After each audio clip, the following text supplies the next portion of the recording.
Manchester United are ready to listen to offers for Marcus Rashford, putting an £80 million price tag on the player. An update on Joshua Zirkzee, as well as an update on Matthijs Ligt with a shock twist in the tail, plus also some news on some potential outgoings.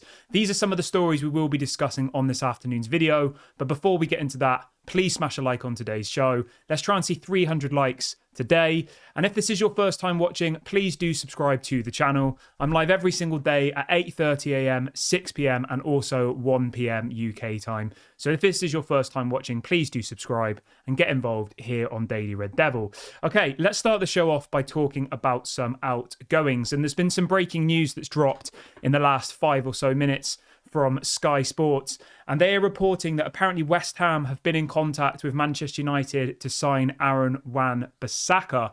Its story goes on to say that apparently Manchester United are not actively looking to sell Wan-Bissaka this summer, but would listen to offers. And it also says that there are currently no talks to extend Aaron Wan-Bissaka's contract. So just to give you a bit of context of the situation with Wan-Bissaka, he's got 1 year left of his deal, but there's an option of a further year. So effectively, he's got 2 years left. I think Manchester United will trigger his contract extension, which will mean he has 2 years left in total. I don't know what to do with Wan-Bissaka, to be honest. I think defensively, he is one of the best right-backs in the Premier League, defensively. But going forward, I don't think he's very good. I think he's got a little bit better under Erik ten Hag, but I feel like he gets into the opponent's half and then he just looks a little bit like a deer in the headlights. He looks a bit confused. He's like, what am I doing here? Where do I go? Do you know what I mean? Like, it's quite strange. But then when he's in a defensive position, he's honestly, I think he's one of the best right backs in the world from a defensive perspective. The issue we have is that Erik ten Hag obviously likes his fullbacks to get further up the pitch. And Wan-Bissaka can't really do that. He gets into the right positions, but he doesn't really seem to know what to do with the ball, usually passing the ball backwards. He doesn't seem to be able to cross the ball. And I think that's why Rasmus Højlund kind of suffered a lot this season, because the right wingers and the left wingers, Antony and Rashford, never passed the ball to him. And then the right back and left back didn't really pass the ball to him either. But yeah, it's difficult. Obviously, Dalot did quite well this last season, but Wan-Bissaka, I think, did struggle at points. Now, would I keep him? I'm not sure. I think if a big enough offer came in, I would probably sell him, but it would have to be like, 30, 40 million, something like that, because he is still a good player. He's only 26 years of age. Galatasaray were interested a couple of weeks ago and submitted a bid of 10 million euros, which I think is absolutely laughable, to be honest.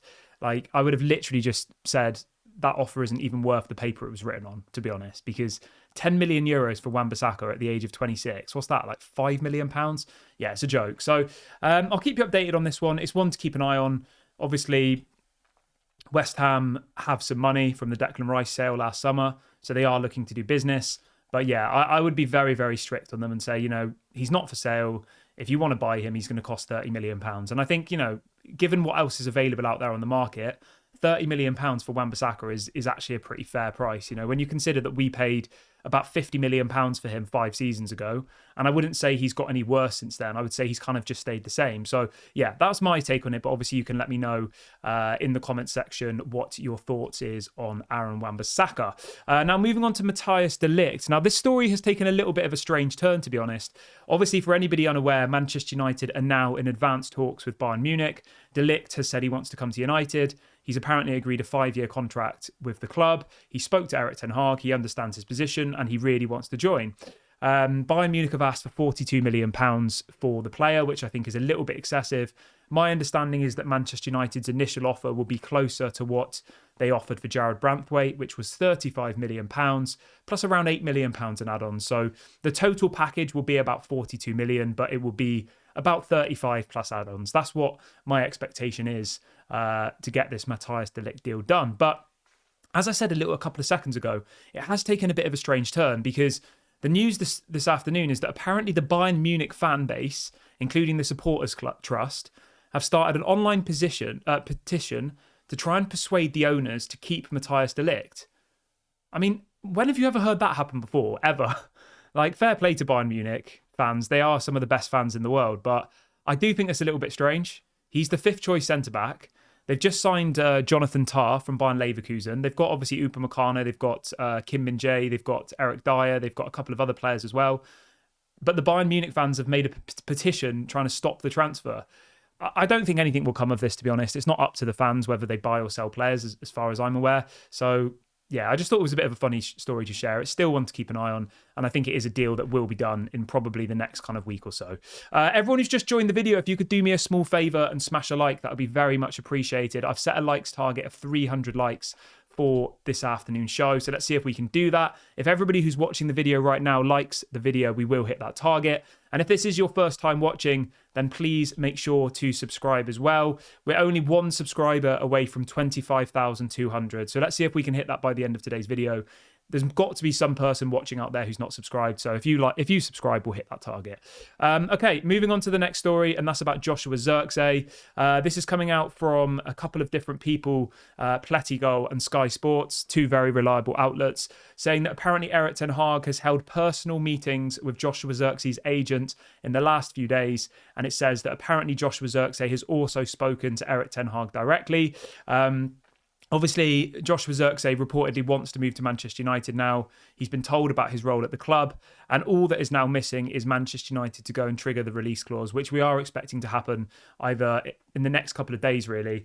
What I've just been told a couple of hours ago is that apparently Joshua Zirkzee said to Manchester United he'd prefer it if they wait until his involvement in the Euros is over. Obviously, he's currently playing for the Netherlands. They play tonight against Romania, so we'll wait and see what happens. Maybe they lose to Romania tonight. Maybe in the morning we then see the release clause triggered. But effectively, everybody wants this deal to be done. The Bologna director of football came out earlier on today and a direct quote saying that he's now 99% sure that Zirkzee will leave this summer. So Zirkzee's definitely going to leave. AC Milan apparently are still interested but aren't willing to pay this agent commission. Manchester United have apparently negotiated and agreed the agent commission with his agent. They've agreed personal terms. They've spoke to the player.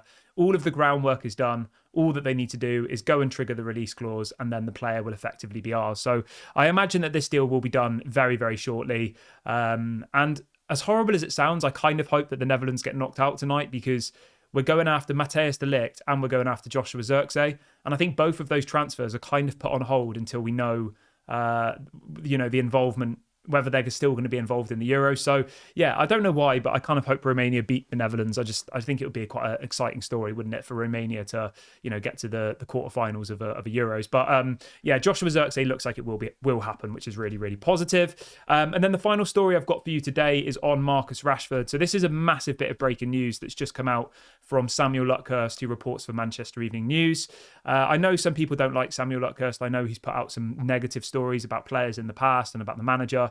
But he does usually get his information from the club. Obviously, he does sit in the press conferences and stuff, so he does have sources. But he is reporting today that apparently Manchester United are open to selling Marcus Rashford. It says Manchester United have not ruled out allowing Marcus Rashford to leave this summer. It says that apparently Rashford's brother, Dwayne Maynard, has held discussions with an agency about potentially assisting in managing his future. Now, usually players only change kind of management, agent, etc., when they're looking to move club. They look for a new agency to kind of facilitate a move for them. Obviously, PSG spoke to Manchester United about Rashford last week. This was as part of the Manuel Ugarte transfer talks. PSG apparently in that same meeting asked specifically about Marcus Rashford. They still want to sign him. They need someone to fill that left wing position in replace of Kylian Mbappe. So, and obviously wages won't be a problem with PSG. They've got the money, they've got the wages. It would be a relatively easy deal to get done. Obviously, Marcus Rashford has to agree to it, but I think this is probably the first indication that he is willing to leave or wants to leave, because why else would he change agent? His brother's been his agent for his whole career. Obviously, Marcus Rashford has played at Manchester United for his whole career. Why would he now suddenly change agent? It doesn't really make sense. But yeah, the story that Samuel Luckhurst is saying that apparently it's to kind of help him manage his future. The story also says that Manchester United have valued Marcus Rashford at £80 million, which I think is probably about right. Marcus Rashford on his day is one of the best left wingers in the world. I honestly would say that he is. He's a quality player, but I just think his mentality isn't right. His head isn't in the right place. And I think for me personally, allowing him to move on to a new club with a fresh start would be the right decision for everybody. It would massively help us to rebuild Manchester United and bring in new players. But I think even for the player's sake, I think it's just got a little bit too much for him at Man United. The fans have turned against him. And I think it's just a bit of a negative story now. And I think it would be the best for him to move on. But what I want to know from you in the comment section is, should Manchester United actively look to sell Marcus Rashford this summer? And how much do you think would be a fair price for him? Let me know in the comment section. I always read through all the comments. I did a poll on the community section of our channel a couple of days ago. Over 3,000 people voted in the poll, and 80% of people who watch this channel said that they want Marcus Rashford to be sold this summer, and only 20% of you said that you wanted to keep him. So it'll be interesting to see what the response is on this video. Let me know in the comment section. Should Marcus Rashford stay at Manchester United next summer, and how much should he be sold for if we were to sell him? Okay, that's everything. It's just a short one to bring you guys the latest bit of news. I will be back at 6 p.m. for a live show. Please smash a like on the video before you go. I have set a likes target of 300, and please do subscribe to the channel as well. As I said, we're still only one subscriber away from 25,200. So go and subscribe, smash a like, and I'll speak to you all at 6 p.m. UK time. Bye for now.